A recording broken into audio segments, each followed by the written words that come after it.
ಇದೀಗ ಅಶ್ವಿನಿ ಮೇಡಮ್ ಅವರು ಹನುಮಂತನ ತಂದೆ ಮತ್ತು ತಾಯಿಗೆ ಕಾಲ್ ಮಾಡ್ತಾರೆ. ಸೂಪರ್ ಆಗಿ ಹನುಮಂತ ಆಟ ಆಡಿದ್ದಾರೆ. ಇನ್ನೇನು 17ನೇ ವಾರಕ್ಕೆ ಎಂಟ್ರಿ ಅಂತ ಹೇಳ್ಬೋದು. ಹನುಮಂತ ಫೈನಲ್ ತಲುಪಿದ್ದಾರೆ. ಬಹಳಷ್ಟು ಖುಷಿಯಾಗಿದೆ. ಅಶ್ವಿನಿ ಮೇಡಮ್ ಕೂಡ ಕಾಲ್ ಮಾಡಿ ಹನುಮಂತನ ತಂದೆ ತಾಯಿ ಜೊತೆ ಮಾತನಾಡಿ ಶುಭಾಶಯಗಳನ್ನ ತಿಳಿಸಿ ಆರೋಗ್ಯವನ್ನು ಸಹ ವಿಚಾರಿಸಿದ್ದಾರೆ.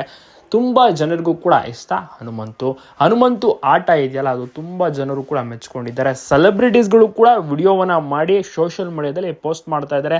ಹನುಮಂತನಿಗೆ ಓಟ್ಸ್ಗಳನ್ನ ಮಾಡಿ ಹನುಮಂತ ತುಂಬಾನೇ ಚೆನ್ನಾಗಿ ಆಡ್ತಾ ಇದ್ದಾರೆ ಅಂತ. ಇನ್ನು ಸರಿಗಮಪ ಜಡ್ಜಸ್ಗಳು VP ಸರ್ ಆಗಿರ್ಬೋದು, ಅರ್ಜುನ್ ಜನ್ಯ ಅವರು, ರಾಜೇಶ್ ಕೃಷ್ಣನ್ ಅವರು ಎಲ್ಲರೂ ಕೂಡ ಅಷ್ಟೇ, ಅವರು ಕೂಡ ತುಂಬಾ ಸಪೋರ್ಟಿವ್ ಆಗಿದ್ದಾರೆ. ಸುದೀಪ್ ಸರ್ ಕೂಡ ಮೆಚ್ಕೊಂಡಿದ್ದಾರೆ. ಅಂದರೆ ಹನುಮಂತ ನಿಜಕ್ಕೂ ಕೂಡ ರಿಯಲ್ ಪ್ಲೇಯರ್ ಅಂತಾನೆ ಅಲ್ವಾ.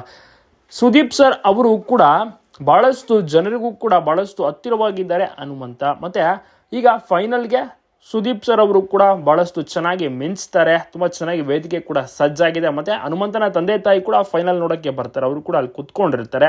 ನಿಜಕ್ಕೂ ಹನುಮಂತಗೆ ಕಪ್ ಸಿಗುತ್ತಾ ಬಿಡುತ್ತೋ ಗೊತ್ತಿಲ್ಲ. ಒಟ್ಟಿನಲ್ಲಿ ತುಂಬ ಜನರಂತ ಪ್ರೀತಿಯನ್ನು ಕೂಡ ಗಳಿಸ್ಕೊಂಡಿದ್ದಾರೆ. ನಿಮಗೂ ಕೂಡ ಇಷ್ಟನ ಹನುಮಂತ? ತಪ್ಪದೆ ಕಮೆಂಟ್ ಮಾಡಿ. ಎಲ್ಲ ಕಡೆ ವಿಡಿಯೋನ ಶೇರ್ ಮಾಡೋದನ್ನ ಮರಿಬಿಡಿ. ಅದ್ಭುತವಾದಂಥ